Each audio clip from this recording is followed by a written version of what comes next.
The night I decided my marriage was over, I was parked across the street from a small recovery center on the east side of Portland, watching my wife hold another man like the rest of the world had disappeared. Rain blurred the windshield. The engine was off, but the car still ticked as it cooled. In the cup holder, a paper cup of coffee had gone cold. My phone kept vibrating on the passenger seat. Mara's name lit up once, vanished, then lit up again. I didn't answer. She stood beneath the awning by the entrance, her hair damp at the ends, one hand pressed to the back of his neck. He was younger than me, thin, with the tired posture of someone life had been leaning on too hard. His face was buried against her shoulder, and she didn't pull away. I sat there with both hands on the wheel, watching the wipers drag rain across the glass, and felt something inside me go still. Not broken. Not yet. Just still. The way a house gets quiet right before you hear the pipe burst. My name is Evan Mercer. I'm 39, and I make a living listening to what other people miss. I'm an audio technician at a community theater in Portland. I fix cables, balance microphones, and mix podcasts at night in the little studio behind our house. I notice hums, clicks, room tone, and the tiny pause before a person says something they don't believe. Mara used to tease me about it. "You hear guilt in a dishwasher," she'd say, barefoot in our kitchen with a paintbrush tucked behind her ear. She taught art at a public high school. She kept brushes in chipped coffee mugs and left charcoal fingerprints on light switches. I cleaned around those traces like they belonged to the house. We'd been married 11 years. No kids, just work, bills, and the old house always needing one more repair. We had June, a gray-muzzled mutt with cloudy eyes and the emotional range of a retired judge. June slept under the kitchen table while we ate ordinary meals. At least, that's what I thought. I had always been afraid of being left. That came from my father. Ray Mercer could disappear without packing. When I was 8, he left for cigarettes and came back 3 days later. When I was 15, he vanished for nearly a month and returned like the door had never closed. My mother called it restlessness. I called it learning to listen for tires at midnight. By the time I married Mara, I had trained myself to be useful instead of afraid. I fixed loose hinges, balanced checkbooks, made coffee before she asked. Reliability felt like the opposite of abandonment. Then Mara started coming home late on Thursdays. The first time, she said it was a student art showcase. The second time, a mural project for the spring fair. The third time, she used the exact sentence from the week before, and repetition has a sound. "Kids are behind, Ev. I promised I'd help them finish." She said it while unbuttoning her raincoat in the kitchen. Her cheeks were flushed from the cold. She smelled faintly of antiseptic, sharp and clean, like a clinic hallway. Not acrylic paint. Not the dusty sweetness of her art room. "Long night?" I asked. "Yeah." She bent to pet June instead of looking at me. Messy one. Her watercolor kit, the one she always carried to after-school projects, still hung in its tote by the back door. I said nothing. Over the next few weeks, small things gathered like water under a floorboard. Mara started placing her phone face down. She changed her passcode. She took calls on the porch with one arm wrapped around herself against the cold. Once I came downstairs at 1:14 in the morning because the washing machine was running. Mara stood in the laundry room in her robe, pushing clothes deeper into the drum. "You okay?" I asked. She jumped. "Sorry, I spilled something at school at midnight. I forgot earlier." The detergent smell was heavy. Under it, the same antiseptic trace. June stood between us like even the dog knew the room had changed. One evening, Mara's phone lit up on the counter while she was in the bathroom. I wasn't trying to look, but the screen brightened in the dim kitchen, and my eyes went to it before my better self could stop them. Unknown number yet. He needs to hear it the right way. I stared until the screen went black. When Mara came back, drying her hands on a towel, I was standing at the sink with an empty glass. "You okay?" she asked. "Fine," I said, saying fine when I meant, who is he and why am I suddenly outside my own life? I tried to ignore what I had seen. I told myself Mara was allowed privacy. I told myself marriage did not mean ownership. I told myself tired teachers had reasons to be strange in April. Then came the voice note. Mara often sent short recordings when she was driving. One Friday afternoon, she accidentally sent one to our old family chat. The note appeared, played for 3 seconds, and then Mara deleted it. But my laptop was open in the studio, synced to my phone, and the file had already downloaded. I wish I could say I didn't play it. At first there was only movement, a door closing, traffic hiss, Mara's breath close to the mic. Then her voice soft and urgent. "Not tonight. He's already suspicious." A male voice answered from farther away, young, nervous. "I don't want him to hate me before he even knows my name." The file ended there. I played it again because that's what I do. I listen for what's underneath. There was a clean elevator chime in the background, not the groaning old lift at her school, and the squeak of rubber soles on polished floor. I sat in front of the screen, staring at the waveform of another man's voice inside my marriage. Mara had made peppermint tea before she left that morning. It sat beside the keyboard, untouched and cold. That little kindness next to evidence felt like camouflage. That night, she came home with rain in her hair and asked if I wanted Thai food. I said, sure. We ate noodles at the kitchen table. June rested her chin on my shoe. I watched my wife's hands I knew better than my own, suddenly capable of entire hours I could not account for. That is the cruelty of suspicion. It doesn't just point at the unknown. It turns the familiar into evidence. I didn't hack her phone. I didn't hire anyone. I started with what belonged to both of us. The shared calendar, gas receipts in the car, the school website. There was no Thursday mural session. In the glove compartment, I found a crumpled receipt from a station near Selwood, nowhere near Mara's school. In the side pocket of her tote, while looking for stamps we both used, I found a folded slip of paper with an address in her handwriting. Harbor Steps Recovery, a small outpatient recovery center. Counseling, support groups, family services. Nothing about art, nothing about schools. For a while, that shifted the fear. Maybe she was helping a student. Maybe someone in her family was in trouble. My mind offered explanations like a desperate waiter bringing dishes no one ordered. Then I remembered the man's voice. The following Thursday, I left work early and drove to Harbor Steps. I told myself I only needed to see if her car was there. That was the line I drew, and then I stepped right on it. Mara's Subaru sat in the side lot. Through the rain, I saw her come out carrying a brown paper bag. A man's navy sweater was folded over her arm. She checked her phone, then went back inside. I didn't go in. I sat there until shame felt heavier than anger, then drove home. A few days later, the Polaroid fell out of her raincoat. I was hanging it on the peg by the back door. The photo slipped from the pocket and landed face down on the mat. I picked it up automatically, and there they were. Mara and the man from the voice note. They sat side by side in a room with blue plastic chairs and a vending machine behind them. Mara was smiling, but not the smile she gave strangers. It was small and tired and tender. The man looked at her like she had pulled him out of deep water. On the back, in handwriting I didn't recognize, were the words, "For the first person who didn't walk away." I stood in the hallway so long the porch light clicked on by itself. That night, Mara said she had to help a colleague prepare for the student exhibition. What colleague? I asked. Danielle. Mara was a good liar only because I loved her. After she left, I waited 5 minutes, then got in my car. I followed from far enough back that I lost her twice and found her again at red lights. My wipers dragged unevenly across the windshield. The left one had started sticking, another repair I kept postponing. She didn't go to school. She went to Harbor Steps. I parked across the street. 10 minutes passed. 20. Then the door opened. The man came out first, shoulders rounded, hood down despite the rain. Mara followed. He said something I couldn't hear. She reached for him. He folded into her arms like grief had finally found a place to land. He cried. I can say that now. But from across the street, with my full of old fear, I didn't see a man crying. I saw another man allowed to fall apart against my wife. I gripped the steering wheel until my knuckles went white. When Mara finally came home, I had already placed the Polaroid on the kitchen table. The house was too bright. I had turned on every light without realizing it. June stood in the hall, tail low, watching me the way dogs watch storms. Mara opened the back door, saw my face, then saw the photo. She stopped. I had imagined speeches, accusations, questions sharp enough to cut. What came out was 2 words. How long? Mara closed the door slowly behind her.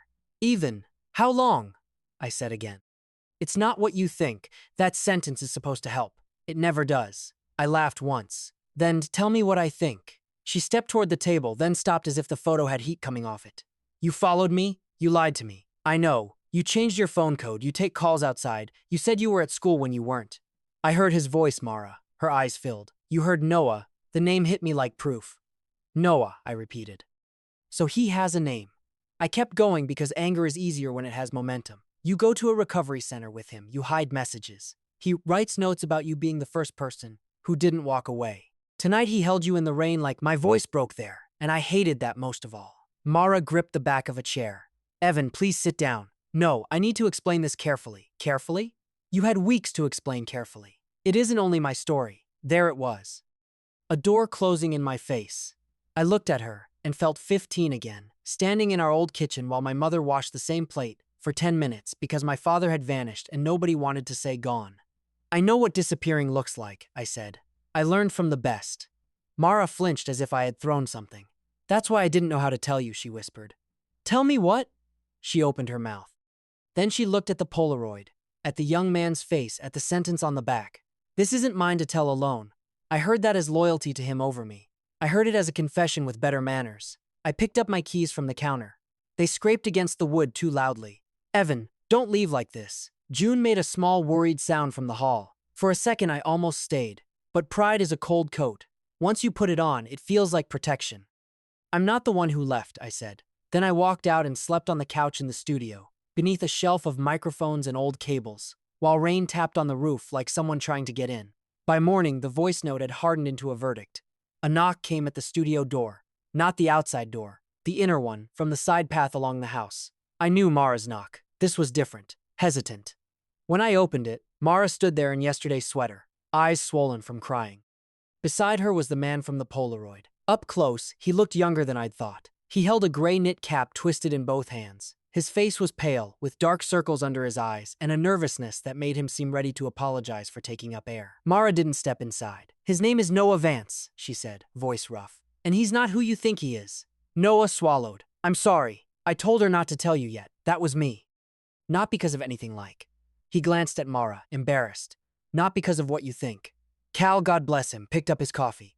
I'm going to go look at a carburetor that may or may not exist. Then he left through the back. The three of us stood surrounded by soundproof panels and words nobody knew how to say. Mara spoke first. Noah is Ray's son. For a second, the sentence didn't attach to anything.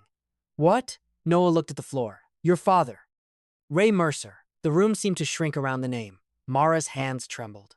During one of the times your father was gone, before we knew each other, he was with Noah's mother.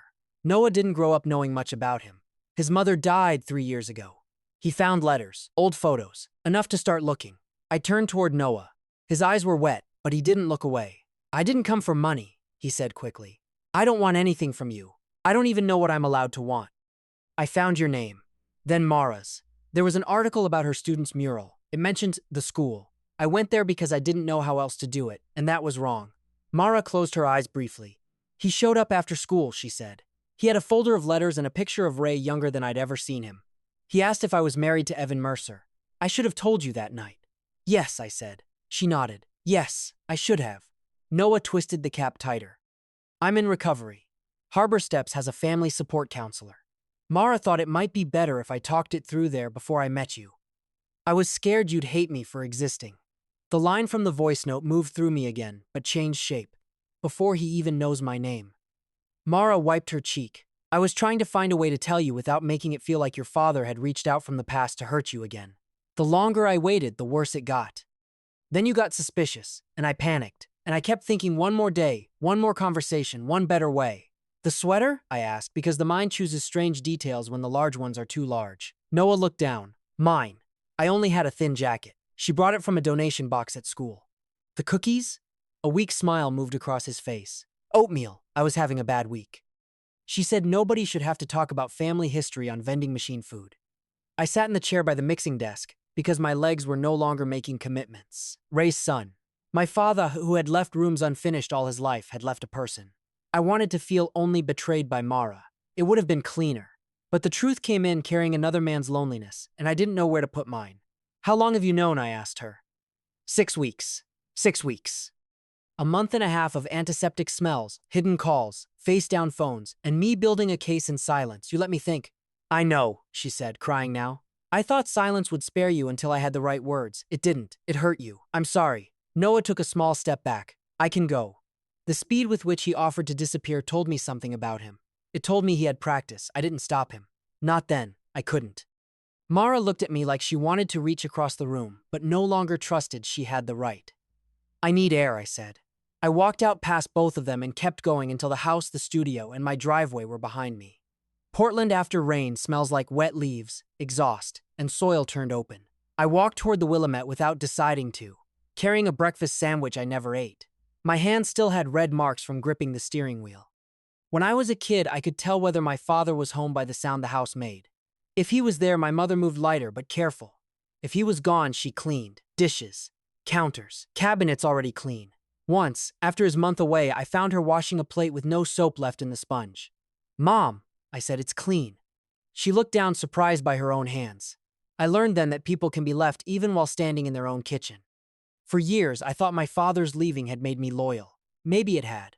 But it had also made me suspicious in a way I dressed up as intelligence. I didn't gather facts, I gathered ammunition. Give me a pause, a changed passcode, a strange smell on a coat, and I could turn love into a crime scene by midnight. Mara had been wrong.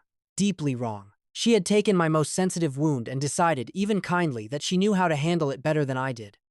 She had made herself keeper of a truth that belonged to my life. But I had followed her. I had listened to a private message. I had taken every fragment and arranged it into the shape I feared most, then punished her for fitting it. In audio, a single track never tells the whole song. A pause can mean guilt or grief or someone trying not to fall apart. Context is not decoration, it is meaning.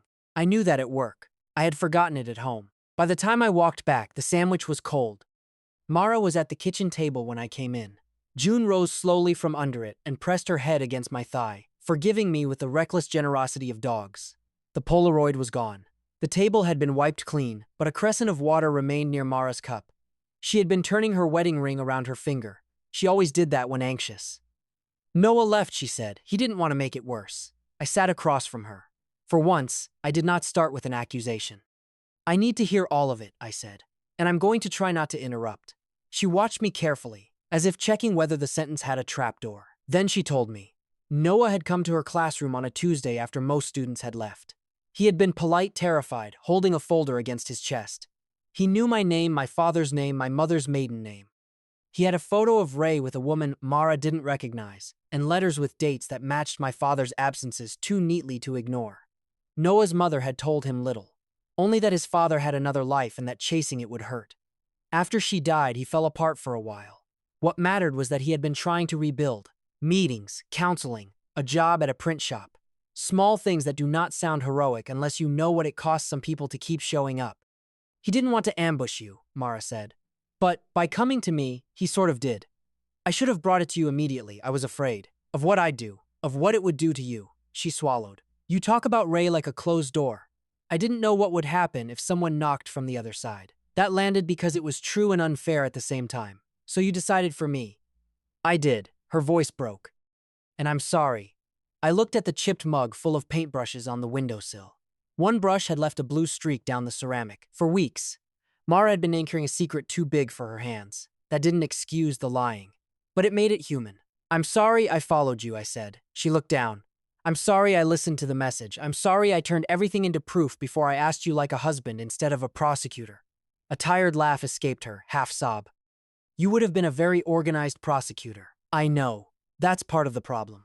June nudged my knee until I put a hand on her head. Mara said, I didn't cheat on you. I know that now. But you believed I could. The room went quiet. There are questions that ask for facts, and questions that ask for wounds. Yes, I said. For a while I did. She nodded, and I saw that my suspicion had left marks, even if the suspicion had been wrong. I don't know how to fix that in one conversation, I said. We don't, she said. We just stop making the silence bigger. That was the first honest thing either of us had said in weeks. 2 days later, I asked Noah to meet me at the theater. Not at the house. Not yet. I didn't know how to bring my father's past into our kitchen, where Mara kept basil on the sill and June begged for toast. The theater felt neutral, or maybe it felt like my territory. I arrived early and turned on the ghost light. Every theater has one. A single bulb left burning on stage when the room is empty. A small light saying the dark does not own everything. Noah came in through the side door wearing the navy sweater. He stopped at the edge of the stage like he needed permission to step into my life. You can come up, I said. He climbed the stairs and stood beneath the light. The empty seats faced us in rows of old red velvet. Dust floated in the beam above him. Noah held a folder. I brought the letters, he said. You don't have to read them now. He handed them over anyway. The paper was soft at the folds. My father's handwriting leaned hard to the right. I recognized it immediately and hated that I did. There were apologies in those letters. Promises. Half explanations. I read only a few lines before closing the folder. Noah watched my face like a person waiting for weather. I'm not him, he said quietly. I know. I used to think finding you would answer something. Like maybe I'd see you and understand what he went back to. Then I realized that was a terrible thing to put on a stranger. We're not strangers exactly. No, he said. That's the weird part. I looked at him then. He had Ray's mouth. He had my father's nervous habit too, thumb rubbing the side of his index finger. But his eyes were different, softer. Or maybe just less defended. What do you want from me? I asked. He breathed out. I don't know. That's the honest answer. I don't want money. I don't want to blow up your family. I just wanted to know if there was anyone else who understood what it felt like to be left by him. That sentence moved through the empty theater and found every seat. For most of my life, I had thought my father's abandonment was a private inheritance. Mine, my mother's, no one else's. Now here was a man standing under my ghosted light, holding the same absence from the other side. I'm angry, I said. Noah nodded. At me? I don't think so, but some of it may spill where it doesn't belong. I can handle slow, he said. I'm trying to get good at slow. That almost made me smile. I don't know how to be your brother, I said. Noah's face tightened. Yet, I added, but I can start by not walking away. He looked down fast. His shoulders shook once, not dramatically, just enough that I knew he had heard me. I did not hug him then. That would have been a lie in another form.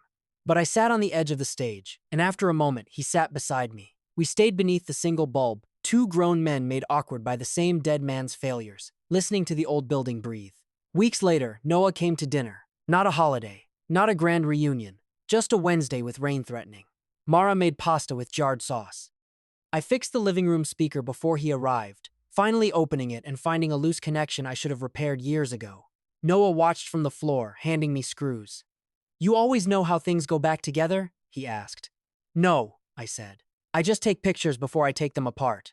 He laughed, and it sounded unfamiliar in the house but not unwelcome. Mara stood in the kitchen, stirring sauce, paint spit once again blooming from the chipped mug on the sill. She and I were not magically healed. We had gone to counseling and come home feeling scraped raw. Trust, I was learning, is not a vase you glue once. It is a floor you sweep daily, careful of the shards you missed. At dinner, June stationed herself under the table between Noah and me. Noah slipped her a piece of pasta when he thought no one was looking. Mara said, she's on a diet. Noah froze. I said, she's been on a diet for 9 years. Mara tried not to smile and failed. It was small. Ridiculously small. But sometimes small is the only honest size hope can be. Noah did not call me his brother that night. I did not call him mine. When he left, he said, thanks, Evan, and I said, text me when you get home. The words came out before I decided on them. After he drove away, Mara and I stood on the porch listening to the rain start again. I'm still hurt, I said. I know, she said. I still love you. I know that too.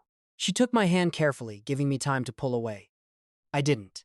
Later, in the studio, I opened the old voice note one last time. I listened past the hiss, past Mara's fear, past my own. The young man's voice filled the headphones. I don't want him to hate me before he even knows my name. The first time I heard it, I thought it was proof my wife was leaving me. Now I heard what it had always been. A frightened man asking not to be rejected before he could be known. Same sound, different truth. That's the thing about listening.